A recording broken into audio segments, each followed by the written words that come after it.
On today's episode of Gathering the Kings. Was always taught growing up, specifically my mom said, in business and in life, don't be unequally yoked. If you've got intentions, you're moving at a certain speed, you're a certain type of person, and you yoke yourself up with, let's say, a partner or a landlord or a distributor or an employee that doesn't have the discipline that you have, doesn't have the drive and the goals that you have, they don't have the buy-in. That's where tension comes from, and stress. And it can cost you a lot of money, and it can cost you a lot of time. And then in the end, typically your relationship with the person or the entity that you're working with is the bridge is burned. You are listening to Gathering the Kings with Chaz Wolfe, featuring fellow 7, 8, and even 9-figure business owners who have real battle scars from business and life, but have prevailed as the king that they are designed to be. We welcome high-performing entrepreneurs to the stage in order to reveal the real of the real on what it takes to build a successful business today. We dissect the good and bad decisions they've made along the way that give a true and accurate picture of the journey of success and how you too can get there. Through this dialogue, you will learn the value of growing your network and surrounding yourself with power players and kings like today's guest. Grab your pen and notebook because we're about to dive in. What's up, everybody? I'm Chaz Wolfe, Gathering the Kings podcast. Today, I've got Tim Floros here on the King stage. My bearded brother. How we doing? Chaz, thank you so much for having me, man. Doing great. How about yourself? I'll give you a woot woot back on that one. That's kind of like my go-to when we celebrate as a team. I've got the typical woot. Not even a woot woot. Yeah, exactly. We're kindred spirits over here. But I like the one singular woot. And so that way they know literally that I'm being sarcastic. Well, 2 woots is victory, definite victory. It is. It definitely solidifies the wootness of it, but it at least raises my eyebrows and goes, hey, all right, we're on track. I love it. Tim, I appreciate you being here today, brother. What kind of business do you have? Yeah, well, thanks, Chaz. It's awesome to be here talking with you today. I am in the beer business. I have founded and run a craft brewery out of Westchester, Pennsylvania, called Levante Brewing Company. And we make and sell and deliver joy to all those around us through beer and other beverages, seltzer, cider, etc. Love it. A little cider action going on there. I haven't heard that. That makes me think of the fall and taking my kids to a pumpkin patch. So I'm in that lane for sure. It's always so much fun. Yeah. And usually, when I do so, we'll go to an apple orchard that has a cidery there. You'd be able to sip some of the wares while you're picking apples and lifting the kids up to the top of the tree. It's a good time. Right. So yeah, we do a little bit of cider as well. That's awesome, man. I can only imagine that it allows for diversification in customers. But, I told you before we got started here that I haven't met a brewer that isn't passionate or isn't excited about the business. You mentioned that you're a bunch of nerds and you just nerd out, or a bunch of geeks and you just kind of get excited about the product and the experience and, of course, the taste and the science that goes behind it. I say all that to kind of set you up here for my first question, which is your why, like the burning desire of Tim.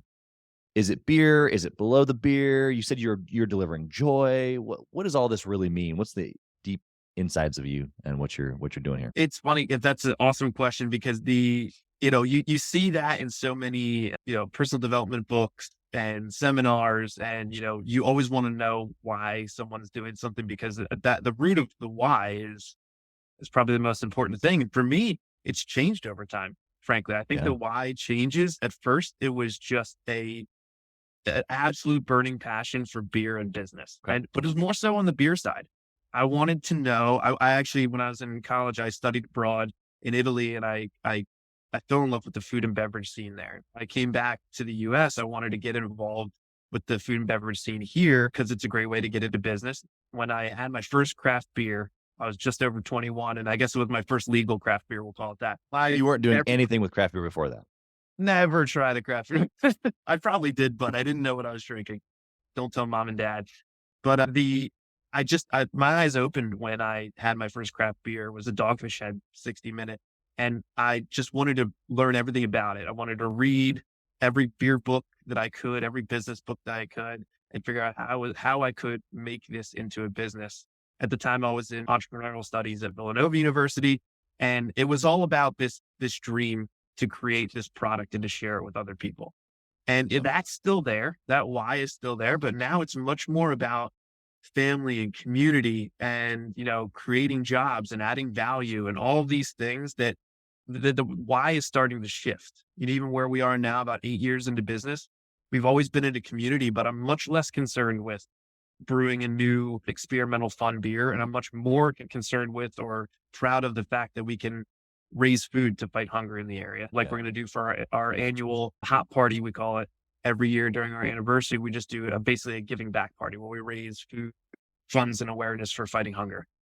Wow. So I think that's really where it's gone. I want to, make sure we're creating economic stability for those people that work with us and the people we serve, communities we serve. But it's not bad kicking back at the end of the day, drinking one of your creations and just fostering communication with friends, family, etc. So that's the long-winded answer of the why. Yeah, no, I mean, I think you set it up perfectly, actually. Not only do we understand a little bit of your journey already, and we'll get more into the detail of it, but you gave us the transition from warrior to king. And that's really what it looks like in the mindset of, I sought out for my personal ambition, whether that was money or the fact that you loved business or beer, or that you were just super curious or geeking out, as we called it before we hit the record button, of all these like little things that we love about the thing that we do. And that's all great. But at some point, impact or influence, community, your family, your friends, the people that work for you, their family, all of those people, or the responsibility of such, takes a different foothold in what it is that you're meant to do, or that you realize that you're meant to do. So you gave us a great picture of that. Would you like to add anything to that? I would just support what you said. There's that old saying, heavy is the head that wears the crown. That's right. And, not to toot our horns as, kings or business owners, leaders in business, but when you start a business, you're on this adventure. And as you go throughout the process of, being a leader, actually being in business, you become much less of that. Like, let me charge ahead. Let me be on the front lines. And you take a step back and you say, like, how do I take care of my people? How do I take care of myself, my family, et cetera, and just truly grow rather than just output. So it's changed a lot, but I still get to geek out with the brewers. So that's fun. Yeah, absolutely. I think that there's always those moments, using the king language again, of just that he wants to get a little dirty, maybe a little bloody even. For sure. But the reality of the weight that you described of the crown is responsibility. And if the king dies in the battle, or in business terms, is stuck in the day-to-day, like you were creating a new craft beer, then all of the other things, the community, the raising funds and food, like all of those things actually don't get pushed, because nobody else is gonna do those things like we do. Yeah, it's so true. It's a tough balance, but because you're constantly asking yourself why. But I mean, that's why it does change. And I think a lot of people don't give that enough credit, that your why can change. Yeah, So as it should. That's right. As it should. Okay, well, let's hear about the journey. You said that you were at Villanova. Maybe the listener is like me and doesn't have a clue about Nova, unless we've seen him in the Final Four. Of course. But how did your story go from there to opening up your first business? What's funny, because when I look back at my story, I always think about, like, there's a lot of chance and maybe luck involved, or if you want to call it fate, et cetera. But when I was younger in high school, my family was very entrepreneurial. So I got to learn, my favorite book growing up was How to Win Friends and Influence People. It was one I read every year. I would do little experiments in my gym classes, like, okay, well, if I treat my team a certain way, or, how will that affect the success of the team? And so I remember back to doing those things, like wanting to work with people, wanting to, to affect change in some way, shape, or form. And I thought the best way to do that was go into the military. So I don't know how that translated exactly, but I think it was just working with people and leading. That is what I wanted to do. It's kind of weird. Like, I want to be a leader. I just don't know what. I just want to be a leader. Great place to go learn how to be a leader. Yeah, it's a good way. I mean, that's what they say, and that's what you see in the movies, and it's very kind of glorified. And I had family members in the military that I just respected so much. And my grandfather, my great uncles all fought in World War II. Fantastic people, fantastic leaders, and very brave people. So I figured, that's great. I'm gonna do that, and then maybe when I get out of the military, I'll go into business. Of course, fate would have it there were other plans, but I joined ROTC, got accepted into Villanova, and joined the ROTC program, their Army ROTC. And I did 2 years in that program and I was gung ho, just all about it. That was my why. That was my passion. And it's funny, we talk about the why and passions changing. 2 years into my ROTC scholarship and studies at Villanova, I got diagnosed with Crohn's disease and I had a real tough time health wise. I, was failing courses because I wasn't able to kind of stay in school. I was in and out of the hospital a lot. And that's when that why shifted to, okay, like, do I even want to be in school? I certainly can't be in the Army anymore because that's a disqualifying condition for an officer. And I turned my sights back to business, no pun intended, turned my sights back to business. And Villanova just happened that year in my junior year to be piloting an entrepreneurship minor. And I was like, I'll give it a shot. I'll do entrepreneurship. I'll pick up a language. I picked up Italian and I started studying entrepreneurship. And it was such a cool program. I got to actually pitch business plans to successful people like the CEO of LinkedIn at the time. Wow. I got to pitch a business plan to him for LinkedIn and growing LinkedIn in the college communities around the country. And actually our group won and the CEO of LinkedIn took us out to dinner in the city and everything. It was really cool. But you got to learn the whole process of finding a business that you wanted to be involved with that could be successful, writing a business plan, pitching to investors, and then get it right up to launch. But that's as far as I had gotten. Yeah. So, I know we talked a little bit about, the itch was there, but that's like, oh man, I never really launched. We kind of launched businesses. We had basically launched an online student housing website that helped match landlords in the area because there's not a lot of student housing on campus. It was a real need that we thought we could fulfill. So we got a database of all the properties that were approved for student housing in the area. And we started a website and started matching just for free. We didn't monetize it at first, started matching students with potential landlords. And that was really cool. And my first lesson that I learned there was, you have a partnership with these other students and you're starting a business. The first lesson that I learned that I was really reinforced from my father earlier on in life was partnerships are the devil. He would say. So what happened was, before we're about to graduate, before the business ever even starts, everyone's kind of squabbling over what they put in, what they have rights to as far as ownership percentage and all that. And the lesson I learned from the onset was if you're going to have a partnership, you need a really good plan. You need a really good partnership agreement before you ever start. That's right. Yep. So that was a really cool lesson. And fast forwarding into how I got into beer was when that kind of dissolved, I decided to study abroad in Italy. Fell in love with the food and beverage and particularly the family run wineries there. Yeah. I was not drinking too much. I was just sampling. And when I got back, I wanted to create that here in the US. I didn't know on the West Coast, they were doing that with craft beer and it was kind of making its way over to the East Coast back in the, early 2000s. And it was a real boom. And I just didn't know that it existed. So once I got, tried my first craft beer and got involved in the craft beer boom, I feel like I blacked out, literally and figuratively speaking. I feel like I blacked out and fast forward, bam, now I have this brewery. We're brewing, thousands of barrels a year. And it was all just because I got bit by that bug, fell in love with the production process and the business process of all that. And the rest is really history. Well, I think that you're right. I think that we can all relate to, I had an idea, I had a thought, I had a wild hair, and all of a sudden a business. And obviously there's a lot of detail in between there. We're going to get to some of that, but I think it's actually a pretty true depiction, especially 8 years in. I mean, I can look, I bought my first franchise when I was 24, so I can look back 11 years and go, holy moly, there's a lot that's changed in 11 years. Actually, it feels like a whole nother life ago. And I mean, the ability that you have now to be able to look back over a lot of those details and just like here we are.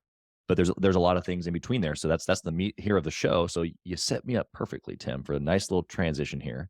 It wasn't even rehearsed. It wasn't even rehearsed at all. We're just flowing, just bearded flow over here. But I want to know in practical sense, what's something that you did, maybe even early on as you were building, that you would just do over and over because it worked so good. Something that maybe that we can implement into our own businesses.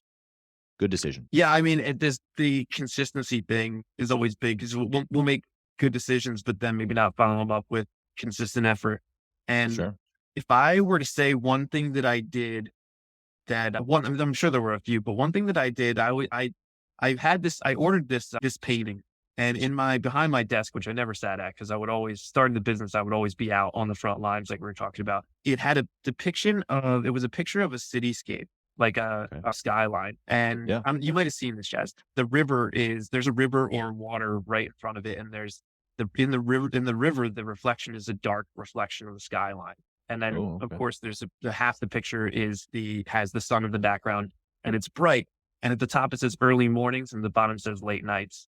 And I think that the discipline that I had to always be there early and always be working on the business early in the morning and late into nights, not like a grind per se, but really just always being intent, like having intent in what I was doing and working Yeah. on the business all the time. I think that how hard I would work and how much my mind and my heart and soul were in the business, Mhm. it gave us as a company, as a team, it gave us this energy and this kind of leg up or one up on all of our competition. No one could keep up with us. Yeah. So if that answers your question there, it would have been that consistent, just intentional thought process day in, day out on the business. I didn't get Yeah. distracted for a long time. Yeah. And I think that you actually set it up perfectly there. What I heard you say is that you weren't working from behind the desk. And now, obviously, there's different industries listening, and okay, as a listener right now, you might need to be behind a desk. That's not what I'm saying. What Tim said is that he was in the business making things happen, and we all know that's warrior mode. Great, we got to be in it. We got to make it Yeah. work. But the intentionality, like, so the next layer to being there and being in the thick of it is, no, I'm going to do this. I'm going to go all in, early, late, whatever it costs me, whatever it takes. But I'm going to be focused about it. I'm not just busy, right? Yeah. I think that a lot of people, especially early on, they're busy being busy rather than busy being intentional. Even if you're in the business still and you haven't been able to elevate to working on the business, you can still be in and being intentional and not just running around being busy. What would you add to that? Because that's a little bit of a conundrum that people feel like they get, like, okay, I got to go through the busy thing and working in. Even that can be super intentional. Yeah, I would just add that even because there's this distinction that I always ask myself: Am I working in the business or on the business? And we'll have these ideas on where you are in your history in the company or your position in the company. I should be working on it 100%. That's not always the case. Right. The focus is important, and the intentionality is Right. important. So I feel like for a very long time it required, because there wasn't anyone else to make the decisions and do the work. It required focus. Not on multitasking, because I don't even really believe I'm a good multitasker, but it required being focused on whatever it was you decided at that moment. So if it was brewing beer, I'm focused on the quality of this beer. But then if you jump down from the brew stand and you got to fire off emails and order supplies and talk to customers that you're distributing to, you shift Right. gears focused on that, working on the business there. So yeah, I would agree. You're in warrior mode for sure, and it never really goes away, but being able to focus on the battlefield is huge. Yeah, yeah. What you just said there is that over the course of time, your perspective of the battlefield changes, and maybe you're Yep. not the one on the front lines, and then maybe you're not the one on the field at all, and then maybe you don't even go to the battle. Maybe you're still, back and choreographing the effort. But I guess the intentionality is what I want to try to pull from there. How does the listener, maybe they've got a huge business, maybe they're just getting started. When you said I'm intentional, right? Like, okay, I just choose to do this one thing. Well, that seems really simple. How Yeah. how would you suggest that they just be intentional about what they're doing, whether that's in or It's not an easy task because you got to know where you want to go, I think personally, and that's the why. intention? Yeah, and that's what we talked about, the why changing, not to weave it all together, but as your why changes, so will your goals. Like your goal, you're not going to set your goals today. Let's say your 10-year goals, your BHAG, whatever you want to do, whatever you want to Right. call it. You're not going to set them today and it's not going to change. So I just think that if you're really clear on your goals and you take the time, whether it's early morning with yourself to just revisit them, maybe it's late night, early mornings or late nights. Right. You visit why you're there, put your goals down on paper, actually write them down, and, tell your inner circle, like, this is what we're doing. Tell your people, like, this is what we're going to shoot for. And then work it all the way back to where you stand today Yes. and what you need to do weekly, monthly, et cetera, to get there. And I think that when you're in the startup phase, that just comes really naturally to you, where you're like, oh, I know why I'm here. I'm here to be successful. And they talk about, there's a bunch of books out there, but one I love is Scaling Up. And they talk about these valleys of death, and you start the business and you're just going, you're maybe up to your first million, up to your first 2 million, maybe even 3, and you don't even have 20 employees yet, let's say. Everyone's gets daily connection with the vision from the founder or the founding team. Right. And then as you grow, you kind of drift from that. And I think it's important for leaders of business. And even I'm doing this right now. I try to do it at least quarterly if I can.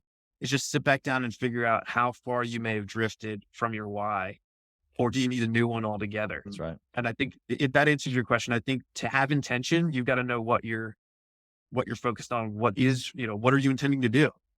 And then working that back, because it's so easy to get distracted. Yeah, I love it. I hope that the listener is paying close attention. I say that often on these shows, but everything that you just gave is like really, really practical. It's like the actual definition of the word intention, but it's Yeah, I should have like just started with Webster. ding. I mean, yeah, bro, but sometimes we just need to hear it a little different way. We needed to hear the Tim Floros way. So let's flip the coin though. Tell me about a bad decision, something that you did that you can keep us away from. Man, there's so many. I love to talk to young guys who are starting breweries, or young or old, but people new in the brewing industry.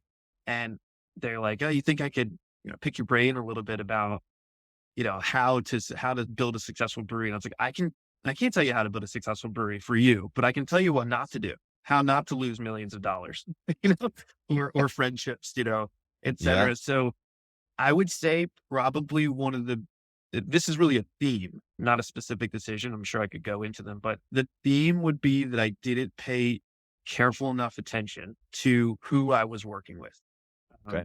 And the benefit, their abilities versus mine, what I was giving to them, what the benefits were for them to be working with me or our Right. company, and vice versa. Because I was always taught growing up, specifically my mom said, in business and in life, don't be unequally yoked. If you've got intentions, you're moving at a certain speed, you're a certain type of person, and you yoke yourself up with, let's say, a partner or a landlord or a distributor or an employee that doesn't have the discipline that you have, doesn't have the drive and the goals that you have, they don't have the buy-in. That's where tension comes from, and stress.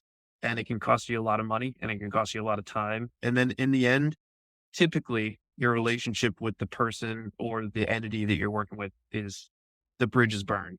So I would say that I try to think about this often, because 8 years in this particular business, and I look back and I'm like, ooh, there's some burned bridges for sure with people, with businesses, or just decisions, and lost money. And I think if you, from the onset, just like we were talking about, if you think about like, how is this relationship going to help the business, the team? How am I going to help that relationship? And actually, are they going to get what they need? Is this just one-sided? Right. If you can answer those questions, yeah, everyone will benefit from this. And everybody is bringing the proper skill sets or, drive or discipline to the table. Then I think you got a win-win relationship. I think it's choosing relationships and partners irresponsibly would be my biggest mistake. Yeah. Well, I think that we can all relate to you. So I think that you're speaking out of a vein that we all can understand. But I loved how you said there. I mean, the equally yoked piece makes a lot of sense, because otherwise the weight is improper. So a lot of times people don't know where that comes from, but it's from two oxen being yoked together and pulling a cart or pulling a plow of sorts. And so you want them to be equal so that the weight distribution can actually work for efficiency. And so if it's not, then the whole thing doesn't work. It just doesn't work. And so it's just a physics thing. And so the ability that we have in relationships, our marriages, our friends, our, like you said, and then all the business relationships, vendors, employees, partners, keeping these things in mind, not everything has to be like, we have to be the exact same person, because then there's not going to be any tug pull. There's not going to be any challenging. You guys are all just going to fall in line and do it my way, which may sound actually great at the beginning, but that doesn't build a big organization. What I hear Tim saying is that I just need to make sure that the foundational pieces are the same, where the weight is right. Actually, what popped in my mind was Patrick Lencioni's book, Ideal Team Player. He talks about hungry, humble, and smart. And these three things is like, okay, if this person's hungry, humble, and smart, like if I can really dial those things in and go, okay, well, I can align myself with this person. Our pace is going to be the same. We're both hungry. our attitude or our gratefulness, our ego is going to be the same because we're both humble. Our intelligence, maybe not actual IQ, but our ability to want to learn and grow and want to gain knowledge. Well, that's being smart. Okay, so if we're aligned in these things, this is probably going to go really, really well for us. I've kind of thrown out some different concepts here. What would be your response? I would agree 100%. I'm so glad you used the term alignment, because we probably could have said that in the beginning, but we're digging so much deeper into it because people use the term alignment. I always say that it's much better to place weight on alignment than trust, because especially in business, because let's say you've got an employee, you've got a business partner, you've got a vendor, and the relationship requires a lot of trust, but you're not really sure that you're aligned, meaning your goals might not be the same.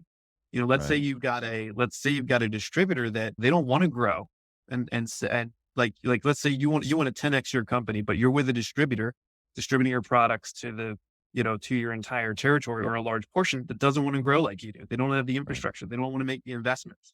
They're not aligned. Right.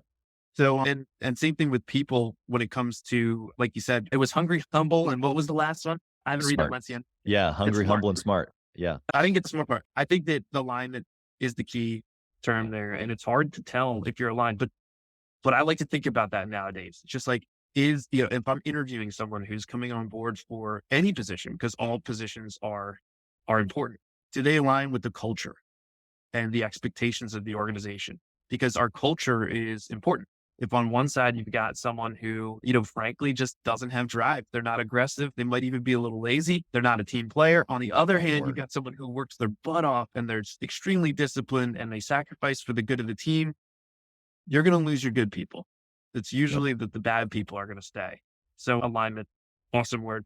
Is a deep, man. It's what builds and then keeps companies, its culture. In fact, actually a good friend. He started off as a mastermind client and became a good friend and now business partner. We're launching a consulting offer for garage door companies, but this works with any home service or any business.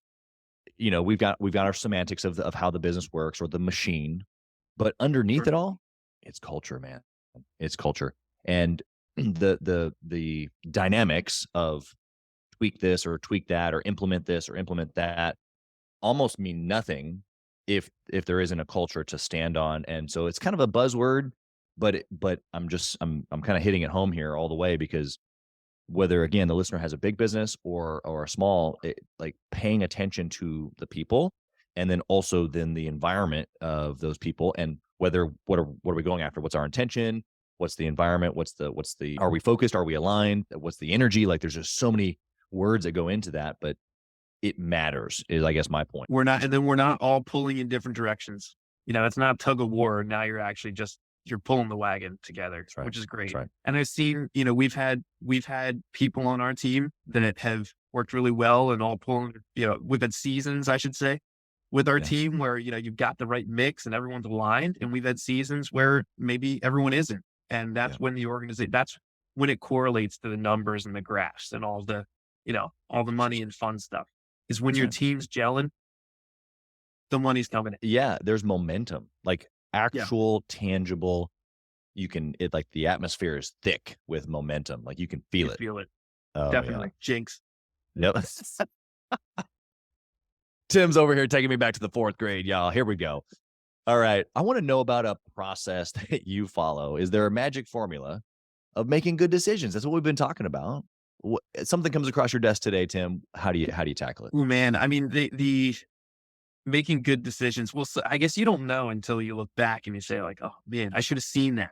I should have seen it. You always say that. I'm sure you've had situations of decisions you made where you were like, this opportunity, right? Opportunities come across your desk all the time, I'm sure, right? This opportunity is great. It's a fantastic opportunity. But then I think where I've made mistakes or made really great decisions is in the process of marrying that up to what my goals are, what the company's goals are. And, can we align that opportunity with what we're doing as a company, as a team? And I've certainly taken opportunities that I thought were great, but just didn't do the due diligence that I should have in the people or the opportunity or the customer base, et cetera. And those are the ones that end up costing you, I think. And it's not just the money, it's the time and the momentum, because as you know, and I'm sure a lot of other people listening know that, like, once you get the momentum and you can feel it, and then you lose it, Yeah. it could be years sometimes to get it back. It could be a Yeah. long time. So I think when you're sitting there and you're like, things are going well, I want to take advantage of another opportunity, not doing the due diligence, not really giving myself the time to think about that Yep. has been tough. So I've developed a little bit of a, kind of step back and think, when there's a lot of pressure, there's a lot of either opportunities or problems coming your way.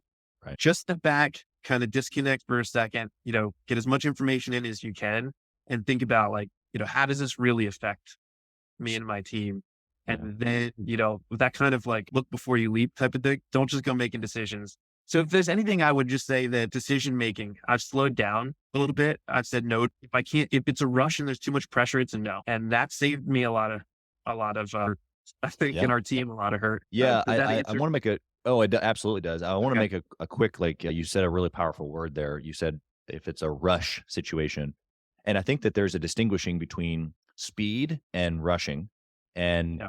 so you said you have this process now of maybe slowing down, really not necessarily slowing down in your decision making or slowing down your business, but slowing down your mind so that it's not rushed. I think that's the distinguished, and tell me if I'm wrong here, but it's the same thing that I've done for myself, is that things are moving so fast and I got so many different projects or businesses or employees or things hit me at all times, let alone my phone. I mean, geez, like just all the time. And so being able to slow it down so that I can make a quality decision. It's not slow it down to like take 3 weeks to make a 30-second decision. That's not what we're talking about.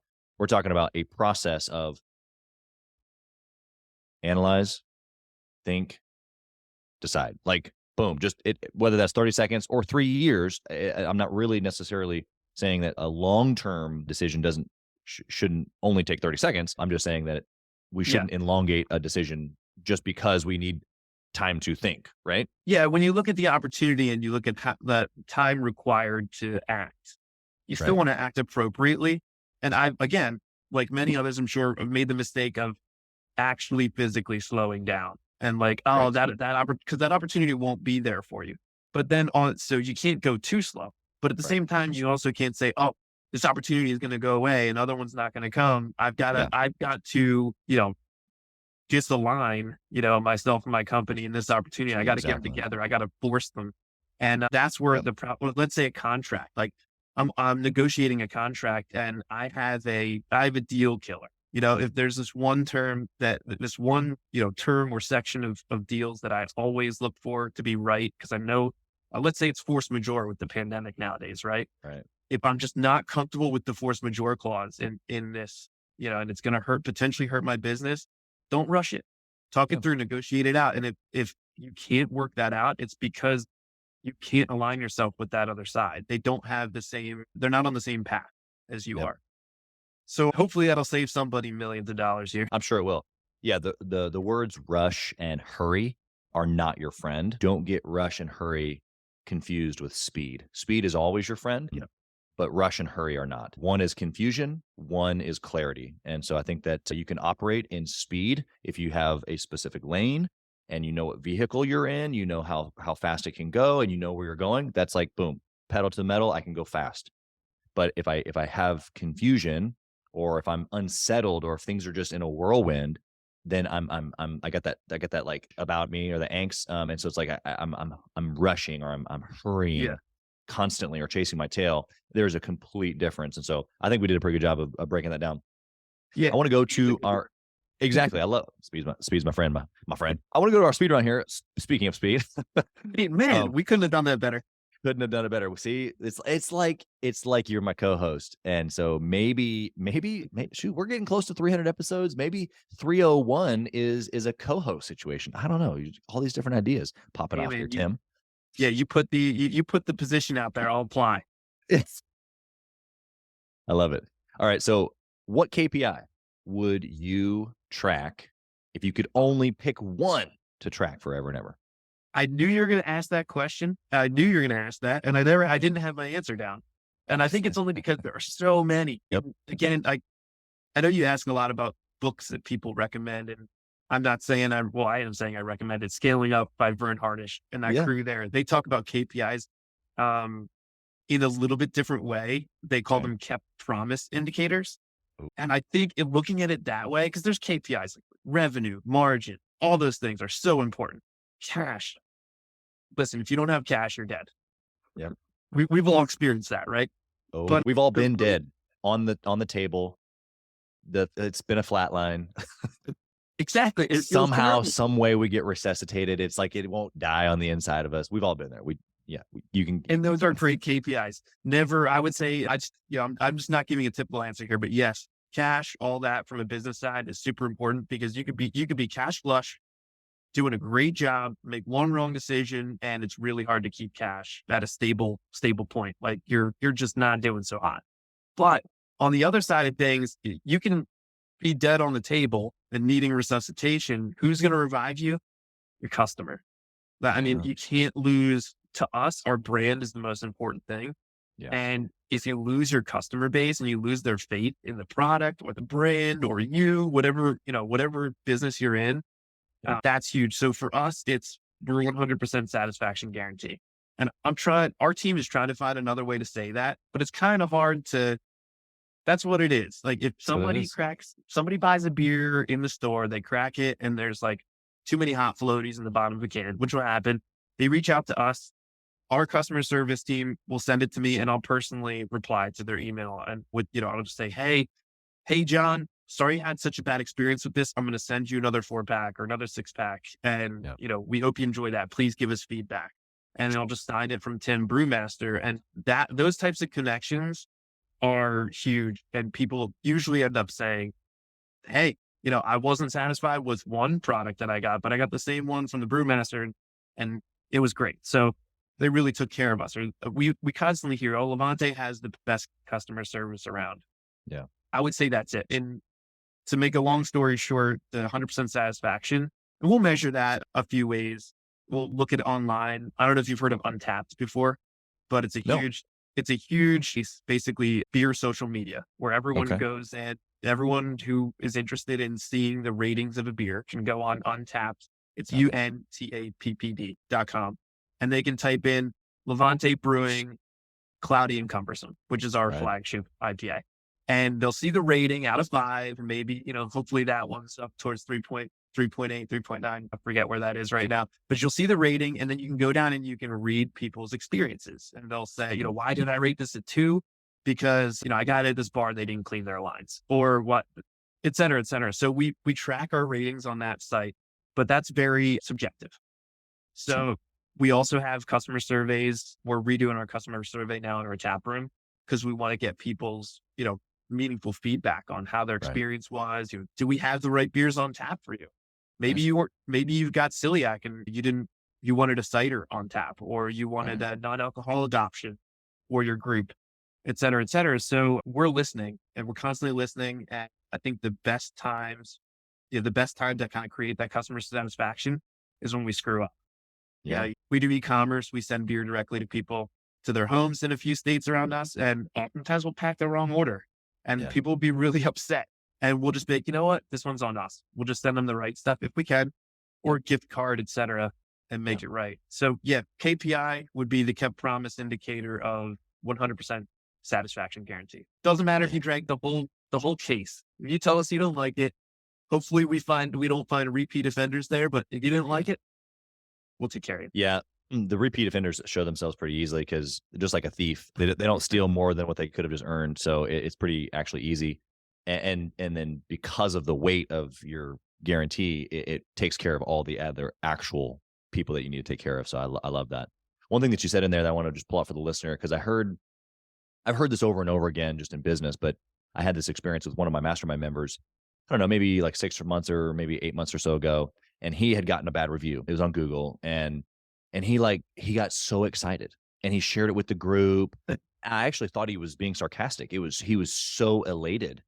And so we were going back and forth and because it was on a chat and not, in person, I couldn't hear him. And I thought it was a joke. You're like, why would you share this? Yeah, I'm not on the same page at all. But he was genuinely excited to be able to get that type of feedback so that he could dig in and implement, a better experience. He is just all about experience. And I am as well. I've learned that the experience or satisfaction is the ultimate, right? Like that's just what keeps us. Yeah. But his excitement around that was a whole nother level of experience for me to watch it in person, like behind the scenes. No one else could see him. The customer, well, obviously he got with the customer, and yeah, exactly. I'm sure he took great care of them. But to see the back end of him almost giddy, and it was like, well, this is cool and weird. Like you're getting excited about a 1-star review.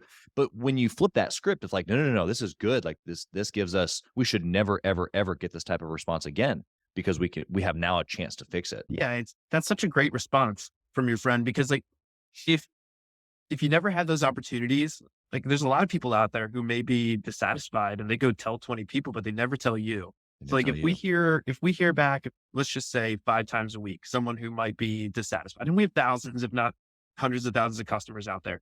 Right. How many more are out there and they're dissatisfied? And it's something that we're doing wrong or not doing for the customer. And here, our mission is to elevate the craft beer community experience, and we're not doing it right. Yeah. So I actually I got to take a page out of your friend's book, because I tend to take these things personally. Yeah. And again, I have to step back and be like, you don't know what you're talking about. It's like, so I have to take a step back and just like say, okay, if I bought this product, right, or if I saw your ad on social media that maybe wasn't properly communicated to people and I had a misunderstanding, how would I feel? If I drove an hour to get, to visit your brewery and pick up beer and your team gave me the wrong beer, right, how would I feel about that? So we really just try to, if there's a mistake within the team, mistakes are cool. They happen all the time. They're not intentional. We'll meet with people and we'll talk to them about how important the customer experience is, because it's the only reason we have jobs. Yep. Otherwise, you're laying dead on that table. There's no one there to resuscitate you when you're, out of cash, or there's a pandemic, yep, or anything like that. So exactly. Yeah. What do you think about intentionally networking or masterminding with other entrepreneurs, Tim? I think it's so important. I personally don't do enough of it, because I think business people, right? We get our blinders on and we're in the zone, and we're like, we feel like we have to have all the answers, and we feel like we don't have time to invest in relationships with other strong business people. That's right. But if you think about it though, if you take time to meet with people who have been through the same things or are going through the same things, yep, it's invaluable for you. I've always had some mentors in life, but I recently started expanding that mentorship base. And I had a call with the mentor recently, and it was regarding just basically overall financial measures, KPIs for business, et cetera. I'm thinking like, hey, I'm a CEO, I'm not a CFO, but I should understand this stuff. That's right. So I had a call with a mentor, a new prospective mentor, I should say. And the questions he asked me right off the bat to look into, he's not giving me specifics, but he's like, look into this, this, and this. These are the levers you can pull on for your business. And I was like, dude, wow, I got a lot of work to do. And that was priceless.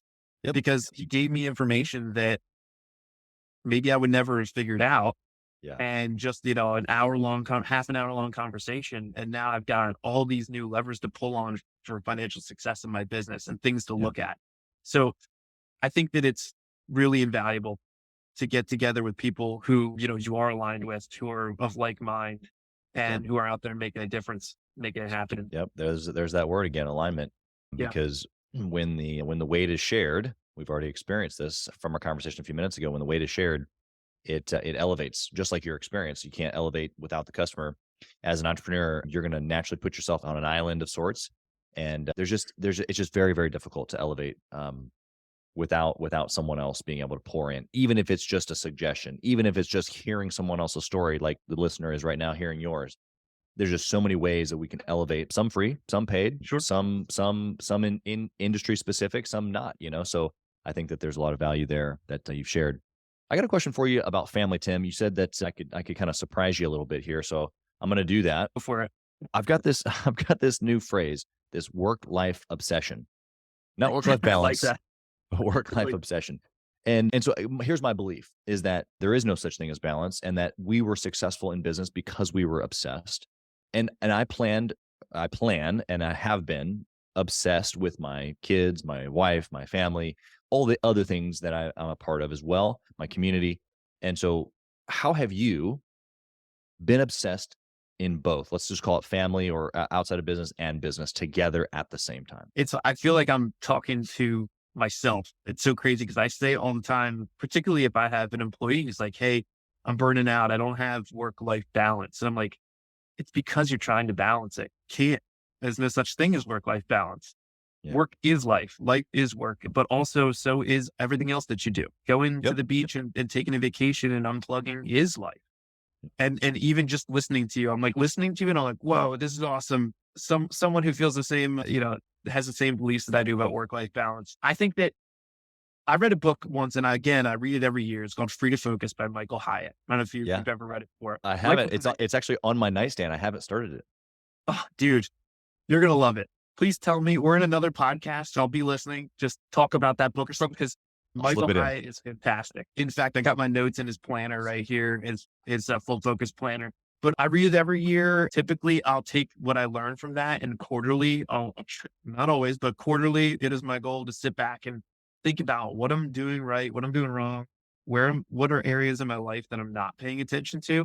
Yeah. And I did last year, this time, I sat down. In fact, I took like 2 days. My mother-in-law came to town, helped my wife, the kids.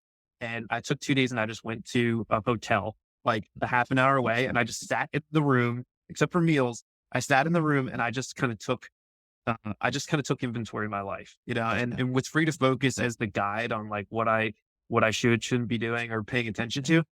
I found that like 75% of my effort, my mental and physical and even spiritual effort was in business. It was all about business, maybe even more.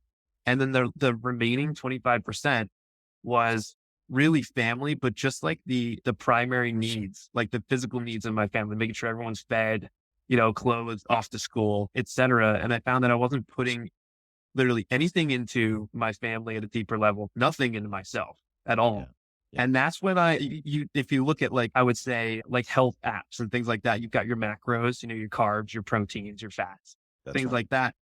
I started to look at my life in macros in a way and just been like, wow, that's good. Yeah. Business is important, but I think that it's really important also to meditate a little bit or, get a little bit more spiritually connected, to unplug and play. Cause as business owners, we're probably like, oh, I can't play. I can't go have a beer with the neighbor down the street because then I'm not accomplishing anything.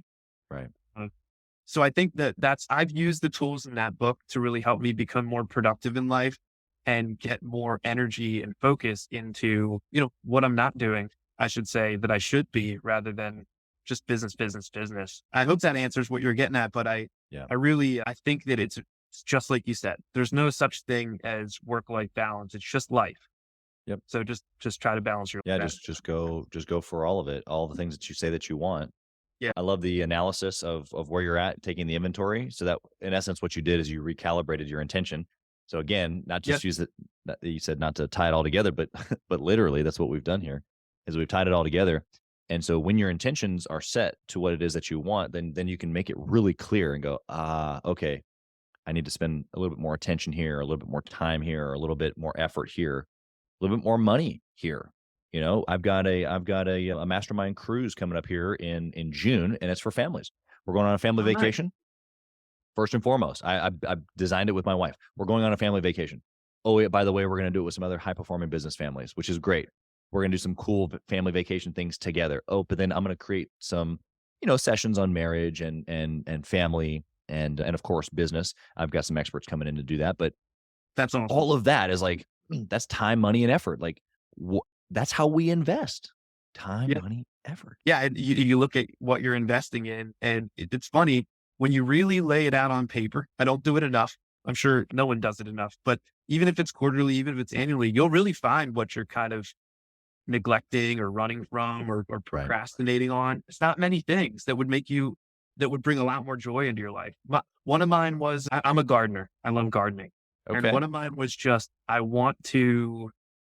last year was a pretty miserable year gardening wise. I didn't prepare in time. I didn't really give the garden the attention. And it's a perfect kind of analogy or metaphor to life there. It's like, I didn't water the garden enough. I didn't spend enough time in the garden. I'm going to do it this year. So this year I'm like all prepped. I got my seeds and seed trays and the garden and is on a PDF and all that kind of stuff. So I feel ready, but it's that day. But so I took my inventory of what I wanted to do, which I thought would bring me joy in my gardening experience, if you will. But now it's time to really kind of just watch that every day. Like, what am I doing? to take care of that and make that happen. And we have so much fun with the kids in the garden, picking Yeah. strawberries or, helping prune the plants and things like that. So I think if people aren't doing that, I would really encourage them to just take inventory. It doesn't have to be too serious. Just get out a piece of paper and just say like, here's what I'm doing. Here's what I want to do. Where's the disconnect? Do they match? Yeah. Try to get them a little bit closer than last quarter or last Yeah. year. And Good, I think man. over 5-10 years, you're not going to really know the difference between Yeah. who you were and who you are. Tim, I got one last question here for you. Sure. If you had an opportunity to whisper in the younger Tim's ear, what would you say? Oh yeah. That's also a really good one. I mean, I think I would say patience. I would just say the word patience because often in life, I just never saw the whole picture and always kind of, again, like leap before I looked. And if I was whispering into, like 17, 18-year-old Tim's ear, it would just be like, just have patience because a lot of things just work themselves out over time and you don't have to try and force it. Love that. Tim, how can we find you? Number one, where can we buy your products? You mentioned obviously craft beer, ciders, non-alcoholics, the whole deal. Where can we find those? And then also, how can we find you as an entrepreneur? Of course, yeah. So our business is Levante Brewing Company. We're at Levante, that's Levante brewing.com. And if you're lucky enough to be in a several state area, Pennsylvania, Virginia, DC is where we ship to directly. You can buy our stuff online and we can ship direct to you. We distribute in northeastern United States. So PA, New Jersey, Maryland, Delaware, Washington, DC, and Virginia. And we're expanding from there. So if anything, if you've never seen us or would like to have us in a store in that area, please go ask your local, grocer, beer distributor, et cetera.